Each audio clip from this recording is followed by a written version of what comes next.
Bom, Ezequiel 46. Assim diz o Senhor Deus: a porta do átrio interior, que dá para o oriente, estará fechada durante os 6 dias que são de trabalho. Mas no dia de sábado ela se abrirá, também no dia da lua nova se abrirá. E o príncipe entrará pelo caminho do vestíbulo da porta, por fora, e permanecerá junto da ombreira da porta. E os sacerdotes prepararão o holocausto e os sacrifícios pacíficos dele. E ele adorará junto ao umbral da porta e sairá, mas a porta não se fechará até a tarde. E quando o príncipe fizer oferta voluntária de holocaustos ou de sacrifícios pacíficos, uma oferta voluntária ao Senhor, então lhe abrirão a porta que dá para o oriente, e fará o seu holocausto e os seus sacrifícios pacíficos, como houver feito no dia de sábado. E sairá e se fechará a porta depois dele sair. Assim diz o Senhor Deus: quando o príncipe der um presente a algum de seus filhos, é sua herança. Pertencerá a seus filhos, será a possessão deles por herança. Mas dando ele um presente da sua herança a algum dos seus servos, será deste até o ano da liberdade. Então tornará para o príncipe, porque a herança dele seus filhos a herdarão. Herança dele seus filhos a herdarão. Perdão, viu, gente? Ou seja, o que a gente vê aqui? Esse príncipe ele tem filhos legítimos e são diferentes de servos, tá? Empregados. Aqui são filhos mesmo. Ou seja, não tem como ser Jesus, como algumas pessoas, por falta de ler, falam. Agora, pontos importantes. Há diferenças entre o sistema de sacrifícios do livro de Ezequiel e as festas e os sacrifícios da Torá? Sim. Algumas das principais diferenças são: Festa dos Tabernáculos. Em Números 29, durante os 7 dias da festa, o número de novilhos diminui diariamente. 13, 12, 11 até 7. Em Ezequiel 45, 25, o número de ofertas é simplificado e não segue essa sequência. Ponto 2. A Festa da Páscoa. Em Números 28, as ofertas são apresentadas diariamente durante a festa. Em Ezequiel 45, do 21 ao 24, o príncipe oferece um novilho como oferta pelo pecado para si e para todo o povo, além de outras ofertas em uma forma diferente da legislação mosaica. Dia da Expiação. O ritual detalhado de Levítico 16, incluindo os 2 bodes, um para o Senhor e outro para Azazel, não aparece na visão de Ezequiel. Em vez disso, em Ezequiel 45, 18 ao 20, ele apresenta um rito de purificação do santuário no primeiro dia do mês e no 7º dia do mês, algo que não corresponde ao ritual do dia da expiação da lei de Moisés. O papel do príncipe. Em Ezequiel, o príncipe tem funções específicas relacionadas às ofertas, os capítulos 45 a 46. Algo diferente do papel exercido pelos reis na legislação mosaica. Distribuição das responsabilidades, Os sacerdotes descendentes de Zadok recebem um papel exclusivo no serviço do altar, enquanto os demais levitas exercem funções mais limitadas. Ou seja, os de Zadok eles prevalecem mais. Calendário e detalhes litúrgicos. Alguns detalhes das ofertas diárias, mensais e festivas diferem em quantidade e organização quando comparados a Levítico e Números. Agora vamos falar um pouquinho da questão de tempos de reino em Israel depois do exílio. Para quem não sabe, o povo de Israel voltou a ter reis, tá? Inclusive teve até rainha. E Flávio Josefo fala um pouquinho desse período histórico. O problema é que a religião ela omite informação. A religião fala o período de silêncio dos 400 anos de Malaquias a Mateus. Isso não existe, tá, gente? Muito pelo contrário. O que teve de profecia, de visão nesse período, se vocês soubessem. Vamos lá, o Flávio Josefo ele vai falar de João Hircano. O que ele fala de João Hircano? Hircano, depois de pacificar todas as divergências e conservar o poder e principado entre os judeus durante 31 anos, bem como o sumo sacerdócio, terminou honrosamente a sua vida. Ele deixou 5 filhos.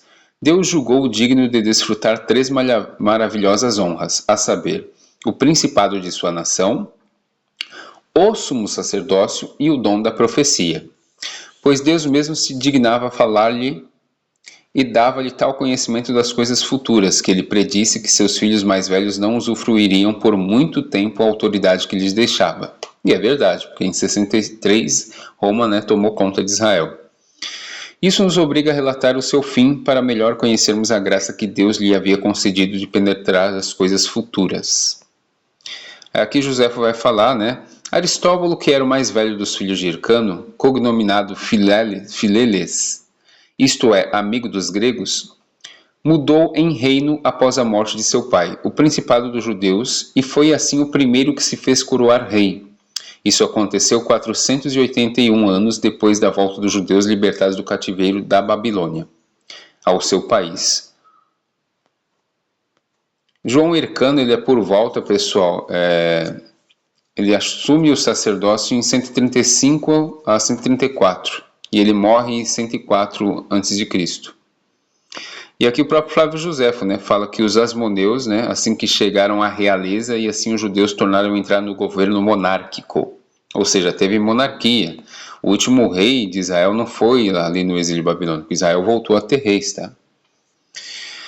Aqui, no período dos Macabeus, relata aqui, o período, Simão se torna sumo sacerdote, começa a dinastia dos asmoneus por volta do ano 134, 142, 134. Depois tem João Hircano, Estado independente, expande um Estado independente judeu. Tem o domínio de Aristóbulo, domínio de Alexandre Janeu, que ele conquistou vários lugares, inclusive. Salomé, Alexandra, e batalha entre Aristóbulo e Hircano II, que veio aqui a Roma, o Pompeu, ele tomou conta depois de Israel. Então Israel teve um período monárquico, governado inclusive pela casta sacerdotal, tá? Então, assim, historicamente, essas coisas que nós vemos no livro de Ezequiel, ela não se cumpre certinho como está ali. Aí muitos indagam, mas tem que se cumprir, senão o profeta Ezequiel é falso. Aí por isso que muitas pessoas também jogam para o futuro. Só que é aquilo, pessoal. Se você joga esses capítulos de Ezequiel para o futuro, joga fora a Epístola aos Hebreus. A Epístola aos Hebreus ela é muito clara. Inclusive toda a mensagem do Novo Testamento, do sacrifício de Jesus perfeito, você pode jogar fora. Correto? Ah, não, mas não adianta. O que tem de malabarismo por aí na internet, a gente falando que futuramente vai ter o sacrifício. Para quê? Não é verdade? Mas vamos lá. Então, se você acha que o profeta é falso e tudo tinha que se cumprir literalmente, a resposta para você é não. Por que eu digo não? Primeiro ponto, isso está em conexão com o sacerdócio levítico, que foi substituído pelo sacerdócio de Melquisedeque, correto? Depois eu vou ler a Epístola aos Hebreus para vocês vão refletir. Outro ponto é que se o povo não obedeceu, a profecia não deve se cumprir. Pois algumas profecias, pessoal, elas são condicionais. Inclusive eu tenho um vídeo aqui no canal que fala sobre isso. Que tem profeta que falam coisas que não vão se cumprir, nem por isso ele é falso profeta. O próprio Deus aqui em Jeremias 18 ele diz assim, prestem atenção nesse texto. Jeremias 18, do 7 ao 10. No momento eu posso falar acerca de uma nação ou de um reino, para arrancar, derrubar e destruir. Mas se essa nação contra a qual falei se converter da sua maldade, então eu me arrependerei do mal que havia pensado fazer-lhe. Verso 9. E noutro momento eu posso falar acerca de uma nação ou de um reino, para edificar e plantar. Foi isso que Ezequiel está vendo nas suas visões, não é verdade? Mas se ela fizer o que é mal aos meus olhos, não dando ouvidos à minha voz, então eu me arrependerei do bem que havia prometido fazer-lhe. Eu pergunto para vocês, no retorno do exílio babilônico, a gente sabe que essa visão de Ezequiel, ela se dá no período do exílio babilônico. Inclusive ela é dada até antes mesmo da visão da queda do Egito. Correto? Então aqui eu já descarto dele estar falando de um terceiro templo futuro. Eu pergunto para vocês, como que foi o comportamento do povo, da maioria, depois do retorno do exílio? Você acha que eles mereciam? Aí se não merecia, vocês acham que Deus ele vai cumprir essas coisas? O próprio Deus fala, mas se ela fizer o que é mal aos meus olhos, não dando ouvidos à minha voz, então me arrependerei do bem que havia prometido fazer-lhe. Mas vai se cumprir no futuro. Então, gente, o sacerdócio foi mudado.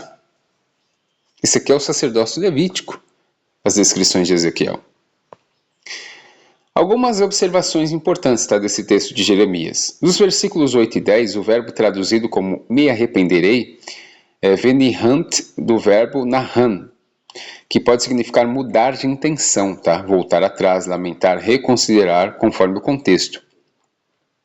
A ideia central da passagem é que as declarações de juízo e de bênção de Deus em relação às nações são condicionadas à resposta moral delas, ou seja, se não aconteceu na época do sacerdócio levítico, não tem sentido se cumprir no futuro, pois esse já foi substituído, pessoal.